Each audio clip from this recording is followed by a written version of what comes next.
அன்புகழுமிய தமிழர் வாழ்வியல் புலத்துடைய அன்பு தமிழ் நெஞ்சங்களே, உங்கள் அனைவரையும் பெண்ணாடம் முத்துஜோதி மிக்க பணிவன்போடு வணங்கி மகிழ்கிறேன். இன்று உங்கள் முன்னே தமிழர் வாழ்வியல் ஆய்வுரை 44 அளிப்பதிலே நான் மகிழ்கிறேன். சென்ற வாரத்திலே வைகை நதி நாகரிகத்தை பற்றி நாம் சிந்திக்க துவங்கினோம். நான் முன்பு குறிப்பிட்டது போன்று வைகை நதியானது தமிழ்நாட்டிலே 264 கிலோமீட்டர் நீளம் ஓடி கடலிலே கலக்கிறது. இது வருஷநாடு ஆண்டிப்பட்டி மலைத்தொடரில் உருவாகிற ஒரு நதி. அந்த வருஷநாடு ஆண்டிப்பட்டி மலைத்தொடர் வானளாவிய மரங்களை கொண்ட காடுகள் செறிந்த ஒரு பெருங்காடு. கொடிய விலங்குகளை கொண்டது, மக்கள் வாழ்வதற்கு தகுதியற்றதாக சொல்லுவார்கள். அப்படி ஒரு காட்டுப்பகுதி. இந்த வருஷநாடு ஆண்டிப்பட்டி மலைத்தொடரில்தான் வையனுடைய தோற்றம் தோன்றுகிறது. இதன் பள்ளத்தாக்கிலேயே பல சிற்றாறுகள் வைகையில் வந்து கலக்கின்றன. வைகை நதியானது அவை எல்லாவற்றையும் ஏற்றுக்கொண்டு வடக்கு நோக்கி பாய்கிறது. மேற்கு மலைத்தொடருக்கும் வருஷநாடு ஆண்டிப்பட்டி மலைத்தொடருக்கும் இடையே அமைந்துள்ள நிலப்பகுதி தான் கம்பம் பள்ளத்தாக்கு எனப்படுவது. இப்பள்ளத்தாக்கினுடைய தென்மேற்கு கோடியில் மேற்கு மலைத்தொடரும் வருஷநாடு ஆண்டிப்பட்டி மலைத்தொடரும் ஒன்று சேர்கின்றன. மேற்கு மலைத்தொடரினுடைய தென்மேற்கு பகுதியிலே பெய்கிற மழைநீரானது கம்பம் பள்ளத்தாக்கில் வீரவனாறு என்னும் பெயருடன் பாய்கிறது. அவ்வாறு கம்பம் பள்ளத்தாக்கில் உள்ள வருஷநாடு ஆண்டிப்பட்டி மலைத்தொடரின் தென்கோடி பகுதியில் இருந்து தோன்றி வடக்கு நோக்கி பாயும் சுருளி ஆற்றில் கலக்கிறது. இங்கனும் மிக நீரை பெறுகிற சுருளியாறு வடக்கு நோக்கி விரைந்து பாய்கிறது. இது தேனி என்னும் ஊருக்கு தெற்கே 2 கல் தொலைவில் செல்கிறது. அப்பொழுது போடிநாயக்கனூர் பள்ளத்தாக்கில் இருந்து கிழக்கு நோக்கி வரும் தேனியாறு இதனில் கலக்கிறது. இங்கனம் பல ஆறுகள் கலக்கப்பெற்ற சுருளியாறு கிழக்கு நோக்கி 2 கல் சென்று வைகை ஆற்றில் கலக்கிறது. இப்போ பாருங்கள், வைகை ஆறு ஒரு சிறு ஆறு இல்லை, துவங்கினதுக்கப்புறம் பல ஆறுகள் சேர்ந்து பெருமாறாக மாறுகிறது. இந்த கூட்டுறவால் தான் வைகை நீர்வளம் பெற்றதாய் வடகிழக்காக சென்று பின்பு கிழக்கு நோக்கி திரும்பி வளைந்து பாய்ந்து ஓடுகிறது. இங்கனும் பாயும் பொழுது முன்னே சொல்லப்பெற்ற அந்த பாம்பாறும் ஐயம்பாளையமாறும் இதனில் தனித்தனியே கலக்கின்றன. இவை அனைத்தாலும் நீர்ப்பெருக்கம் மிகுந்த வையை அகன்ற பேர் ஆறாக காட்சியளிக்கிறது. நிலக்கோட்டை தாலுக்காவில் உள்ள அணைப்பட்டி என்னும் இடத்திலே வைகையின் குறுக்கே ஒரு மிகப்பெரிய அணை கட்டப்பட்டுள்ளது. அங்கு வைகை ஆற்றினுடைய பெரும் பகுதி புதிதாக கட்டப்பட்ட பெரிய கால்வாய் வழியாக நீர்வளமற்ற மேலூர் தாலுக்காவுக்கு அனுப்பப்படுகிறது. எஞ்சவை தான் வைகை ஆற்றிலே விடப்படுகிறது. இந்த வைகை ஆற்று எங்கே போய் கடலில் கலக்குதுன்னா நேராக கலக்கலை. இது என்ன ஆகுதுன்னா, வைகை அணைப்பட்டிலிருந்து தென்கிழக்காக திரும்பி சோழவந்தான் வழியாக மதுரையை அடைகிறது. பின்னர் அங்கிருந்து தென்கிழக்காகவோ இந்த மானாமதுரை பரமக்குடி வழியாக சென்று ராமநாதபுரத்திற்கு அண்மையில் உள்ள பெரிய ஏரியில் கலந்து மறைகிறது. ஒரு ஏரியில் சங்கமிச்சு போகுது. நீர்ப்பெருக்கம் மிகும் காலத்தில் இந்த ஏரி நீர் ஒரு சிற்றாறாக சென்று ஆற்றங்கரை என்னும் இடத்தில் கடலில் கலக்கிறது. ஆக நேராக காவிரி பூம்பட்டினத்திலே காவிரியாறு கலப்பது போல வைகை அப்படி கலக்காமல் ஒரு ஏரியை அடைந்து அங்கு ஆறு மறைந்து போகிறது. அதற்கு பின்னாலே ஒரு பெருவெள்ளம் பெருநீர் வருகிற பொழுது அந்த ஏரியினுடைய உபநீராக சென்று கடலிலே கலக்கிறது என்பதுதான் இந்த வைகை ஆற்றுடைய போக்கினுடைய வரலாறு. இந்த வைகை ஆற்றங்கரை நாகரிகத்தை பார்க்கிற பொழுது பாண்டி மன்னனுடைய அரசியல் அமைப்பு முறை பற்றி நாம் சிந்திப்பது நலம் என நான் கருதுகிறேன். அரசியல் அமைப்பு அத்தனைக்கும் தலைமை அரசனாவான். அது மற்ற அரசு முறைகளை போன்று பாண்டிய நாட்டிலேயும் ஒட்டுமொத்த தலைவன் அரசன்தான். இந்த பாண்டிய மன்னர்கள் என்ன செய்தாங்கன்னா, சோழர்கள் போன்றே அவர்கள் அரசாளுகிற பொழுதே தம்முடைய மைந்தர்களையோ இளவலையோ இளவரசு பட்டம் கட்டி அவர்களை அரசியலிலே பழக்குகிற ஒரு முறை பாண்டியத்திலேயும் இருந்திருக்கிறது. சில சமயங்களில் அரசரிடம் இளவல்கள், அதாவது அவருடைய பின்பிறப்பு, இங்கனும் பயிற்சி பெறுதல் உண்டு. முடியரசன் மதுரையில் இருந்தாலும் இளவரசன் கொற்கில் இருத்தல் இயல்பு. இது ஒரு அமைப்பு அவங்ககிட்ட இருந்தது. கொர்க் என்பது மிக சிறப்பு வாய்ந்த ஒரு துறைமுகப்பட்டினம். அங்கே தான் முத்து குளிப்பதும், முத்துக்கள் எடுப்பதும், முத்துக்களை வணிகம் செய்வதும், செல்வம் கொழிக்கிறார். பாண்டிய நாட்டுடைய செல்வத்திற்கு ஊற்றுக்காலே எதுன்னு கேட்டிங்கன்னா கொற்கையினுடைய முத்து தான். ஸோ அந்த இடத்துல இளவரசனை நிரந்தரமாக தங்க வைப்பது பாண்டியுடைய பழக்கமாக இருந்திருக்கிறது. ஏன்னா கொர்க்கை என்பது உலக புகழ்பெற்ற ஒரு துறைமுகம். முத்து எடுக்கும் தொழிலுக்கும் பெயர் பெற்றது. உயிர் நாடியே பாண்டிய நாட்டுடைய செல்வத்தின் உயிர் நாடியே அந்த கொர்க்கை தான். அதனால் இங்கு இளவரசன் இருந்தால் முற்கால பாண்டியர் பாண்டிய நாட்டை பல பகுதிகளாக பிரித்து ஆண்டு வந்தார்கள். சங்ககால தமிழரசர்கள் தங்கள் ஆட்சியை செம்மையாக நடைபெறுதல் வேண்டுவதற்காக 2 பேரவைகளை அவர்கள் ஏற்பாடு செய்தார்கள். ஒன்று ஐம்பெரும் குழு, மற்றொன்று எண்பேராயம். இந்த அமைச்சர், புரோகிதர், தானத்தலைவர், தூதுவர், சாரணர் என்பவர் தான் ஐம்பெரு குழு.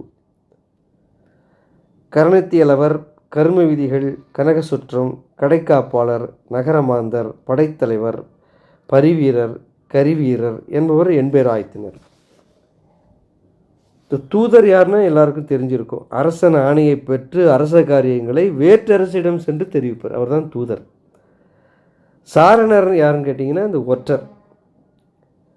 கரணத்தியலவர் யாருன்னு கேட்டிங்கன்னா அரசாங்க பெரும் கணக்கர், சீஃப் அக்கௌண்டன்ட் சொல்லுவாங்க, ஆடிட்டர் ஜெனரல் ஆஃப் அப்படின்னா சொல்கிறேன் பாருங்கள், இன்றைக்கி அக்கௌண்ட்ஸ் ஜெனரல், அவர் தான் அந்த கரணத்தியலவர். கர்ம விதிகள் என்பவர் யாருன்னு கேட்டிங்கன்னா இந்த அரசாங்க தொடர்பான பலதுறை காரியங்களை நடத்துகிற தலைவர்கள், எக்ஸிக்யூட்டிவ்ஸ்னு சொல்லலாம், எக்ஸிக்யூட்டிங் ஆஃபீஷியல்ஸ். கனக சுற்றம் என்பவர் யாருன்னு கேட்டிங்கன்னா அரசாங்க பொருள் காப்பாளர்கள். சில இடங்களிலே பண்டார காப்பாளர்னு சொல்லுவாங்க. பாண்டியருடைய இதிலே அவங்களை கனக சுற்றம், அரசாங்க பொருள்களை காப்பவர்கள். இந்த நாடுகாவல் அதிகாரிகள் கடைக்காப்பாளர் எனப்பட்டனர். நகரமாந்தர் என்பவர்கள் நகர பெருமக்கள். நகரத்தை கூட ஒரு பெரும் செல்வந்தர்கள், பெருநிலை இருக்கக்கூடிய மக்கள். இவர்கள் மக்களால் தேர்ந்தெடுக்கப்பட்டவர்களாக இருக்க வேண்டும். சரி, வெறும் பணம் படைத்தவங்கன்னா நகர மக்கள்னா இல்லை. இப்போ இந்த கவுன்சிலர் தான் தேர்ந்தெடுக்கலாம் பாருங்கள், அதுபோல் மக்களால் தேர்ந்தெடுக்க வேண்டும் நகர மக்கள். இன்றைக்கி கவுன்சிலர்னு வச்சுக்கலாம். இவர்கள் கடமை உணர்ச்சி மிக்கவர்களாகி பணியாற்றினார்கள். அதுதான் முக்கியம். அதை இன்றைக்கி ஒப்பிட முடியாது. ஆனால் சங்க காலத்திற்கு பிற்பட்ட காலத்தில் பாண்டிய நாட்டினுடைய அரசியல் அதிகாரிகள் பலர் இருந்தார்கள் என்று கல்வெட்டுகள் கூறுகின்றன. இதெல்லாம் கல்வெட்டு செய்திகள் தான். எத்தனை அரசியல் அதிகாரி இருந்தால், என்ன பேர், என்னென்ன பொறுப்பு செய்தார்கள், என்னென்ன செய்தார்கள், எல்லாம் கல்வெட்டிலே செய்திகள் இருக்கின்றன. சுருங்க சொல்கிறதா இருந்தால் அந்த சோழர் ஆட்சியில் இருந்த அத்தனை அரசியல் அலுவலர்களும் பாண்டிய நாட்டிலும் இருந்திருக்கிறார்கள். அந்த அமைப்பு முறை அப்படியே இருந்திருக்கு பாண்டிய நாட்டிலையும். சோழவேந்தர் தம் அரசியல் அதிகாரிகளுக்கும் பல பட்டங்கள் வழங்கியதை போலவே பாராட்டியிருக்கிறார்கள் என்றும் பார்த்தோம் இருக்கணும் சோழருடைய காவிரி ஆற்றங்கரை நாகரிகத்திலே. அதுபோல தான் பாண்டிய மன்னவரும் தம் அதிகாரிகளுக்கு பல பட்டங்களை வழங்கி பாராட்டினார்கள். அரையன், பேரரையன், தென்னவன் பிரம்மராயன், தென்னவன் தமிழவேள், ஏனாதி காவிதி, பஞ்சவன், மாராயன், பாண்டியன் மூவேந்த வேளான், இப்படி பல பட்டங்களை கொடுத்து அவர்களை ஊக்குவித்திருக்காங்க. இந்த இன்சென்டிவ்னு சொல்கிறாங்க இந்த காலத்தில். அதுபோல் மன்னன் இந்த காலத்தில் பல பட்டங்களை கொடுத்து அவர்களை பாராட்டி சீராட்டி ஊக்கம் குறையாமல் பணியாற்ற வகையில் இவங்களை வைத்திருக்காரு. இதெல்லாம் பாருங்கள் எவ்வளோ ஒரு நிர்வாகத்திறன் பாருங்கள். அதுபோல் படைன்னு எடுத்துக்கிட்டிங்கன்னா பாண்டியத்திலே யானைப்படை இருந்திருக்கிறது, குதிரைப்படை இருந்திருக்கிறது, தேர்ப்படை, காலாட்படை ஆகிய 4 படைகளும் இருந்திருக்கின்றன. அரேபியாவிலிருந்து குதிரை பாண்டிய நாட்டிற்கு ஆயிரக்கணக்கில் வந்திருக்கு. ஆண்டுதோறும் 16,000 குதிரைகள் பாருங்கள், 16,000 குதிரைகள் ஆண்டுதோறும் இறங்கின என்று இந்த வாட்ஸ்அப் என்கிற ஒரு மேலை நாட்டு பார்வையாளன் தெரியல குச்சி வச்சுருக்கான். வாட்ஸ்அப் என்கிற ஒரு மேல்நாட்டு பார்வையாளன் ஆண்டுக்கு 16,000 குதிரைகளை பாண்டிய நாட்டிலே இறக்குமதி செய்தார்கள் அரேபிய நாட்டிலிருந்து என்று எழுதி வச்சிருக்கிறார். பாண்டியர்கள் குதிரை வாங்குவதிலே மிக மிக விருப்பம் உள்ளவர்கள்னு ஒரு செய்தி கொடுக்குறார் நமது மார்க்கோ போலோ என்கிற ஒரு யாத்திரிகர். அரசனை காப்பதற்கென்று ஒரு தனிப்படை இருந்திருக்கிறது. அதற்கு தென்னவன் ஆபத்துதவிகள். இந்த ஆபத்துதவிகளை பற்றி நீங்கள் இந்த பொன்னியின் செல்வன் திரைப்படத்தில் பார்த்துருக்கலாம். அவர்கள் அரசனுக்காக தன் உயிரையே கொடுக்கக்கூடிய உறுதி எடுத்தவர்கள். அவர்களுக்கெல்லாம் தென்னவன் ஆபத்துதவிகள் என்று பெயர். இப்படி படையமைப்பெல்லாம் இருந்திருக்கு. பாண்டிய நாடு பல பிரிவுகளாக பிரித்து வைத்திருந்தார்கள். நாடு, கூற்றம் என்று சில இடங்களிலே சில பெயர்களை கல்வெட்டிலேயே நாம் பார்க்கிறோம்.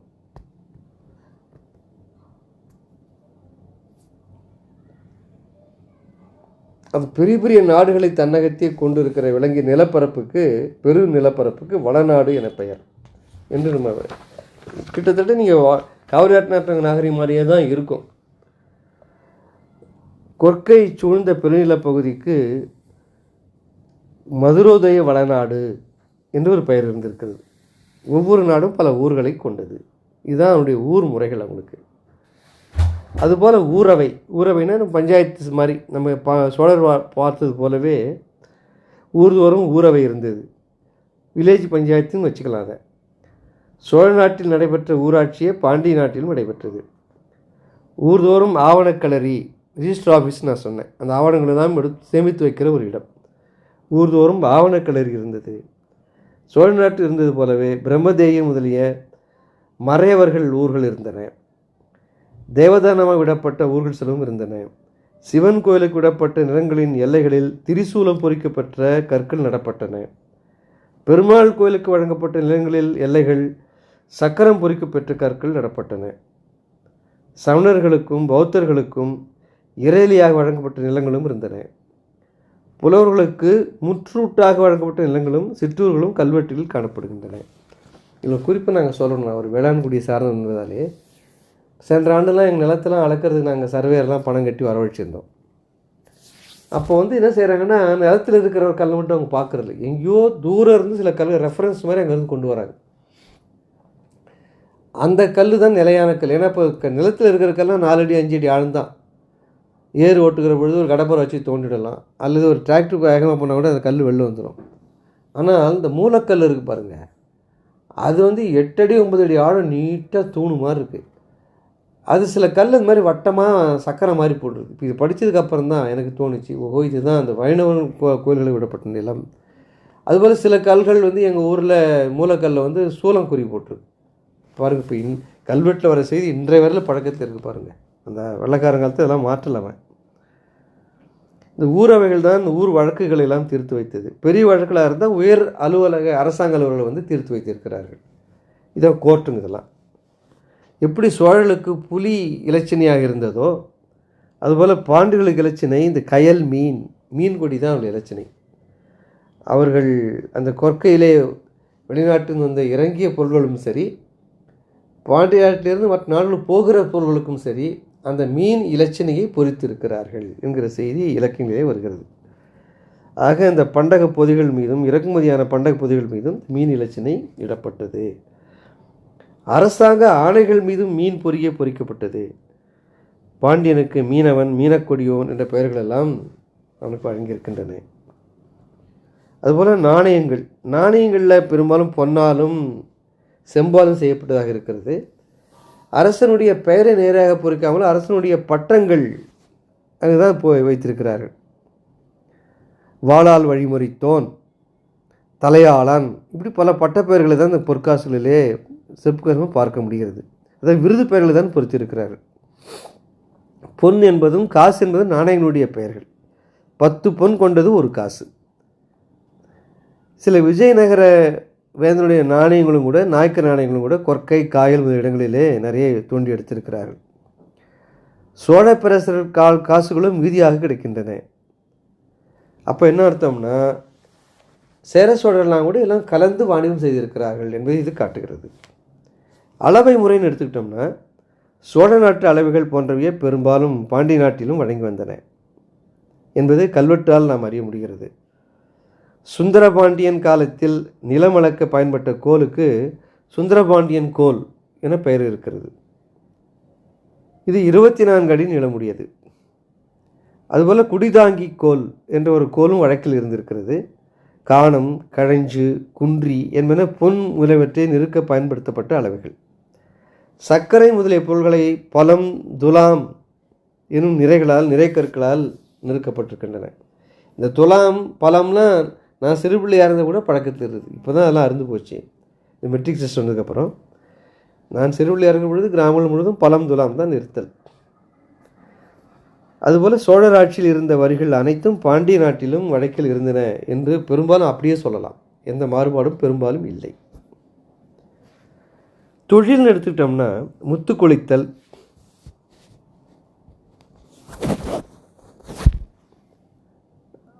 சங்கறுத்து வளையல் செய்தல், மீன் பிடித்து பதப்படுத்துதல், உப்பு விளைவித்தல், நூல் நூற்றல், ஆடை நெய்தல், போர்க்கருவிகள் செய்தல், இப்படி பல தொழில்கள் பாண்டி நாட்டிலே நடைபெற்று இருக்கின்றன. வீடுமிக்க மாட மாளிகைகள் மதுரையில் இருந்திருக்கின்றன. அப்போ எவ்வளோ கட்டிடக்கலை இருந்திருக்கும் பாருங்கள். அதுபோல் பருத்தி நூலாலும் பட்டு நூலாலும் ஒரு வகை எலிமயிராலும் கண்கவர் ஆடைகள் நெய்யப்பட்டு வந்தன என்று சிலப்பதிகாரம் செப்புகிறது. பாருங்கள், இவர் ஆச்சரியமான செய்தி. ஒரு வகையான எலி மயிர் இருக்குது பாருங்கள், அதிலிருந்து மெதுமையான மென்மையான ஒரு ஆடை நெய்ததாக சிலப்பதிகாரம் சொல்லுகிறது. வெறும் பருத்தி மட்டுமல்ல, பட்டு நூல் மட்டுமல்ல, ஒரு வகை எலி மயிராலும். முத்துக்களும் பல வகை ஆடைகளும் பிறவும் அயல் நாடுகளுக்கு அனுப்பப்பட்டன. அயல் நாடுகளிலிருந்து குதிரைகளும் மது வகைகளும் கண்ணாடி பொருள்களும் இறக்குமதி செய்யப்பட்டன. கொற்கை, தொண்டி, காயலவென புகழ்பெற்ற கடல் துறை பட்டினங்களாக விளங்கின என்ற செய்தியும் நமது இலக்கியங்கள் கல்வெட்டுகள் தெரிவிக்கின்றன. பாண்டிய நாட்டினுடைய இந்த மெல்லிய ஆடைகளும் பெயர் பெற்ற முத்துக்களும் மௌரிய பெருநாட்டில் வாணிக பொருள்களாக விளங்கின என்பது சாணக்கியர் எழுதிய இந்த பொருள் நூல், அதாவது அர்த்த சாஸ்திரம், அந்த செய்தி தெரிகிறது. பாண்டிய நாட்டு முத்துக்கள் ரோம பெருநாட்டில் பெருவாரியாக விற்பனையில் இருந்ததற்கான செய்திகளும் ரோமானி நாட்டிலும் கிடைத்திருக்கின்றன, பாண்டிய நாட்டிலும் கிடைத்திருக்கின்றன. ரோம் நாட்டு மக்களில் ஒரு பகுதியினர் யவனர்கள் மதுரையிலே இருந்திருக்கின்ற செய்தி போன வாரமே நான் சொல்லியிருக்கிறேன். சமயம் என்று எடுத்துக்கொண்டால் பாண்டியர்கள் பெரும்பாலோர் சைவர்கள் தான். பாண்டியர் குல தெய்வமே மதுரை மீனாட்சி அம்மன் தான். ஆயினும் பாண்டிய மன்னர் சங்க காலத்தில் சைவம், வைணவம், சமணம், பௌத்தம் ஆகிய சமயங்களை நன்கு வளர்த்து வாழ்ந்தனர். அதுதான் ஒரு சமய பொறுமை இருந்திருக்கிறது அவர்களுக்கு. இது காழ்ப்புணர்ச்சி இல்லை. பிற்காலத்தில் அதே மதுரையில் சமய போரினுடைய பயனாக சைவமும் வைணவமும் போர் நிலையே இருந்திருக்கின்றன. அதுபோல் சமணத்திற்கும் சைவத்திற்கும் பெரிய போர், இந்த கழுவேற்றம்லாம் நம்ம படிச்சிருக்கோம் திருஞான சம்பந்தர். அது பிற்காலத்தில் வந்த ஒரு செயல். கோயில்களிலே மாதந்தோறும் பல விழாக்கள் நடைபெற்று இருக்கின்றன. அதற்காக அரசர்களும் பிற செல்வந்தர்களும் பல நிபந்தனைகளை கோயில்களுக்கு செய்து வைத்திருக்கிறார்கள், நகைகளை செய்து கொடுத்திருக்கிறார்கள். சிவாலயங்களிலே தேவார பதிகங்களும் பெருமாள் கோயில்களிலே திருவாய்மொழியும் ஓதுவதற்காக நிபந்தனைகள் விடப்பட்டிருந்தன. கோயில்கள் அங்கே ஒரு கோயில்னால் வெறும் தெய்வ நிலையமாக மட்டும் அது இல்லை, இறை வழிபாட்டு தலமாக மட்டும் இல்லாமல் கட்டடக்கலை வளர்ச்சி பெற்றது, ஓவியக்கலை வளர்ச்சி பெற்றது.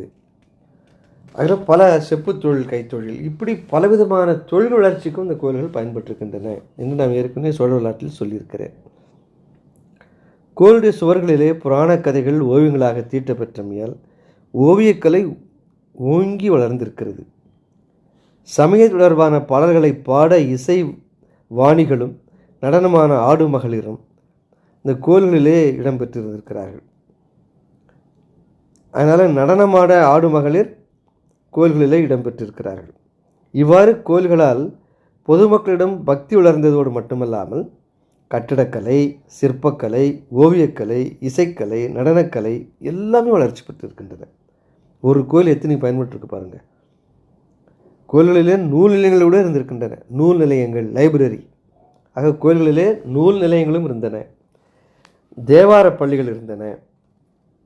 கோயில்களிலே சில சமயங்களிலே நீதிமன்றமாகவும் பயன்பட்டிருக்கிறது. போர்க்காலங்களில் மக்கள் தஞ்சம் புகும் பாதுகாப்பிடமாகவும் இந்த கோயில்கள் பயன்பட்டிருக்கின்றன. சுருக்கமாக சொல்வதாக இருந்தால், ஊர் மக்களின் வாழ்க்கை வளப்படுத்தும் கலை நிலையமாகவும் சமய நிலையமாகவும் பாதுகாப்பிடமாகவும் கோயில்கள் திகழ்ந்திருக்கின்றன என்பதை நாம் சிந்திக்க வேண்டும். பாண்டியருடைய கல்வி, அறிவு, திறன் என்று சொல்கிற பொழுது இந்த தமிழ்ச்சங்கம் ஒன்றே போதும். அவர் கல்வியில் எவ்வளவு உயர்ந்தவர் என்று, அதுவும் இந்த தமிழ்ச்சங்கத்தில் தலைவராக இருந்தவர் நக்கீரர் என்று நான் சென்ற உரையிலே சொல்லியிருந்தேன். அவர் சொற்குற்றம் பொருட்குற்றம் முதலில் எந்த குரலும் இல்லாமல் கவி பாடும் ஆற்றல் மிக பெற்றவராக இருந்தார் என்பது இந்த திருவிளையாடல் சினிமா பார்த்தவங்களுக்குலாம் தெரியும். அஞ்சான் நெஞ்சம் மிக்கவர், நெற்றிக்கண்ணை காட்டினும் குற்றம் குற்றமே என்று சிவபெருமானையே அஞ்சாஞ்சத்துடன் நோக்கி கூறியவர். இதெல்லாம் நீங்கள் பார்த்துருக்கலாம், சிவாஜி நேசன் ஞாபகம் எல்லாருக்கும். இவர் திருமுருகாற்றுப்படை போன்ற பல நூல்களை எழுதியிருக்கிறார் நமது நக்கீரர். இவரை பற்றி விரிவான வரலாறு திருவிளையாடற் புராணத்தில் இருக்கிறது. ஆர்வலோடு அங்கே போய் படிச்சுக்கலாம். அதுபோல் இந்த சமணர் சங்கத்தை பற்றி சொல்லியிருந்தேன். கிபி 5ஆம் நூற்றாண்டிலே இந்த நாலடியார் தோன்றுவதற்கு அந்த சங்கம்தான் காரணமாக இருந்தது.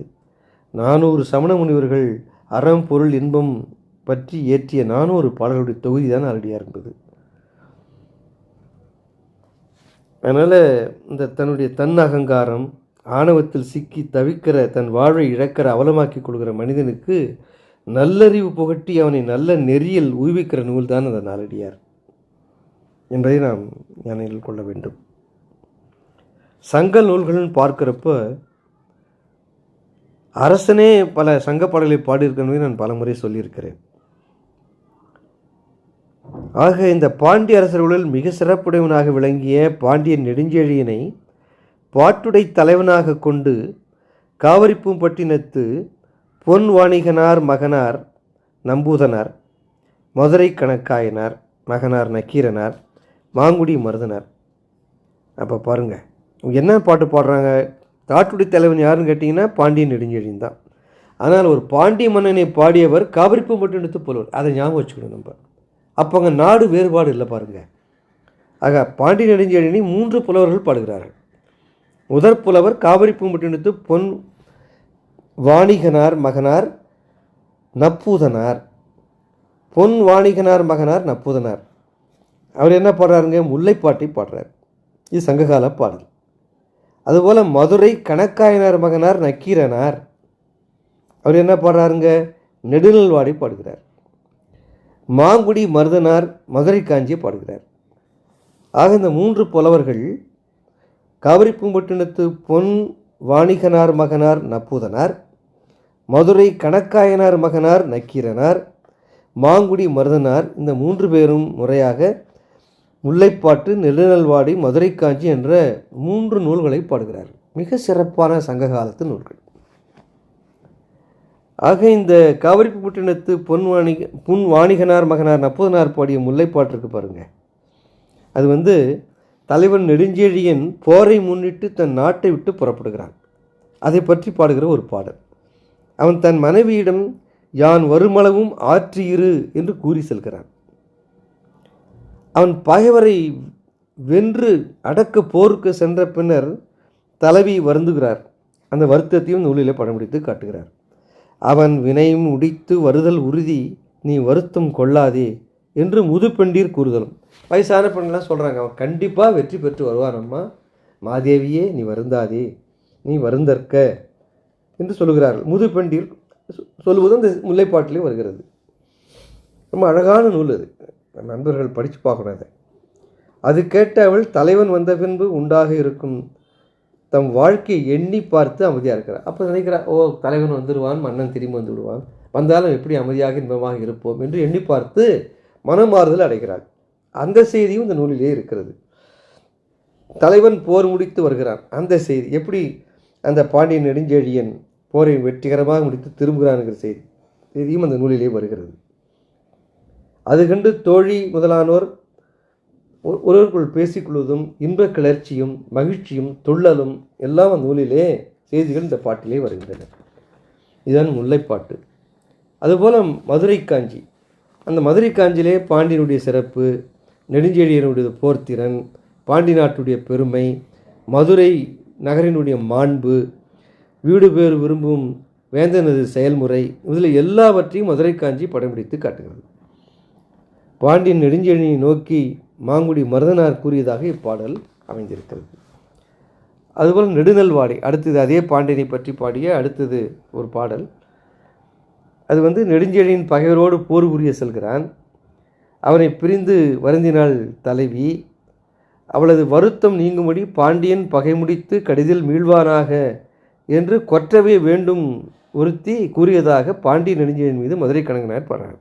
இப்போ கொற்றை நோக்கி பாடுறான், என்னுடைய மன்னன் மீண்டும் விரைந்து திரும்பி வருவானாக, வெற்றியோடு வருவானாக, வாகைசூடி வருவானாக, எங்கள் மாதேவிக்கு இன்பம் பயப்பானாகன்னு ஒரு வேண்டுகிறார். ஒருத்தி கூறியதாக பாண்டி நெடுஞ்செழியன் மீது மதுரை கணக்காயனார் மகனார் நக்கீரனார் பாடியது தான் இந்த நெடுநல் வாடை. இது தலைவரது பிரிவாற்றாமல் இருக்கும் தலைவிக்கு வாடை காற்றினுடைய ஒரு பொழுது ஒரு ஊழி போல நீண்ட காலமாக தோன்றுதான். எப்போ அன்புள்ளவங்க பிரிஞ்சு போயிட்டா ஒரு நாள்னா கூட ஒரு வாரம் பிரிஞ்ச மாதிரி இருக்கும். அதுபோல் அந்த பாண்டி நெடுஞ்செழியன் போருக்கு சென்று விடுகிறான். அவன் செல்கிற ஒவ்வொரு நாளும் அந்த வாடை காற்று வீசி நீண்டு போகிற மாதிரி இருக்கான் நாள். அதனால் நெடுநல் வாடை. அந்த வாடை காலத்தினுடைய ஒரு பொழுது ஒரு ஊழி போல தோன்றி நெடிதாக வாடையாய் அமைந்து இருப்பதாலே தான் இந்த நூலுக்கு இந்த பேர் வந்தது. அரசன் இல்லற வாழ்க்கையில் மனமற்று வேற்று புலத்தில் தங்கி வெற்றி பெறுவதற்கு காரணமான நல்லதாகிய வாடை அமைந்திருப்பதால் தான் இந்த பாடல் நெடுநல் வாடை என்று பெயர் பெற்றதாக சொல்வார்கள். ஆக தலைவி கணவன் இந்த அரசன் பிரிந்த அந்த வருத்தத்தை தாங்காமல் நெடிய வாடை காற்றில் துன்ப வருவது போல் துன்பம் நெடுநல் வாடை. மூன்றாவது பாடல்தான் இந்த பரிபாடல். இதுவும் சங்க காலத்து நூல் தான். மதுரை அடுத்த திருப்பரங்குன்றத்தில் கோயில் கொண்டுள்ள முருகப்பெருமானை பற்றியும் வைகை ஆற்றை பற்றியும், இந்த வைகை ஆற்றினுடைய பெருமை புரிஞ்சுக்கிறதுனா நீங்கள் இந்த பரிபாடலை படிக்கணும். வைகை ஆற்றை பற்றியும் திருமாலை பற்றியும் பல பாடல்களின் நூலிலே இடம்பெற்றுள்ளன. இந்த பரிபாடல் பாடலுடைய சில பாடலுடைய விளக்கங்களை நமது வகுப்புகளிலே படிப்படியாக சன்மார் வகுப்பிலே நாம் பலமுறை சிந்தித்திருக்கிறோம். அதை நீங்கள் நினைவு கூறலாம். ஆக முருகப்பெருமான் தோற்றம், அவனுடைய வீர செயல், அவனுடைய பக்தருக்கு அருள் புரிகிற முதலிய செய்திகள், முருகப்பெருமானை பற்றிய பாடல்கள் நிறைய இந்த பாடலில் இடம்பெற்றிருக்கின்றன. இந்த பரிபாடலிலே வைகையாறு பெருக்கெடுத்து வருதல், ஊர்களையும் வயல்களையும் அழித்தல், இதுபோல பெருக்கெடுத்து ஊர்களை அழிக்கிற பொழுது தான் மண்ணிலே புதைந்து இன்று நாம் தோண்டி எடுக்கிற அந்த கீழடி. இந்த வைகை ஆற்றுடைய பெருவெள்ளம் அதுபோல் பல ஊர்களை அழித்திருக்கிறது அந்த காலத்திலே. எப்படி கீழடி கீழே போயிற்று என்பதற்கு இந்த பரிபாடல் சில சான்றுகளை கொடுக்கிறது. ஆக பெருக்கெடுத்து வருகிற வெள்ளம் ஊர்களையும் வயல்களையும் அழிப்பது, மதுரை மாநகரத்து மக்கள் மகிழ்வோடு புதுநீராடுவது, மார்கழி நோன்பு கொண்டாடுவது, வைகைக்கு வாழ்த்து கூறுதல் முதலிய பல சுவையான பகுதிகளை கொண்டது தான் இந்த பரிபாடல். திருமாலுடைய 10 அவதாரங்கள், அப்பெருமானது உருவ வர்ணனை, அவன் தாங்கியுள்ள சங்கு ஆழி முதலியவற்றின் சிறப்பு, அவனை பக்தர்கள் வழிபடுகிற முறை, அப்பெருமான் அடிவர்களுக்கு அருளும் திறன், இது எல்லாமே இந்த பரிபாடல் நூலிலே வருகிறது. எப்படி இந்த பதிற்று பற்று என்னும் நூல் சேரர்களுக்காகவே பாடியதாக இருக்கிறதோ அதுபோல் பரிபாடல் பாண்டியர்களுக்காக அமைந்த ஒரு நூல் என்று நம்ம சொல்லலாம். அதுபோல் சமய நூல் என்று பார்க்கிற பொழுது இடைக்காலத்திலே மதுரை, திருப்புவனம் முதலிய பாண்டி நாட்டு சிவத்தலங்கள் 14 மீதும் பாடப்பெற்ற திருமுறை பாடல்கள் சைவ இலக்கியம் என்று சொல்லப்படுகிறது.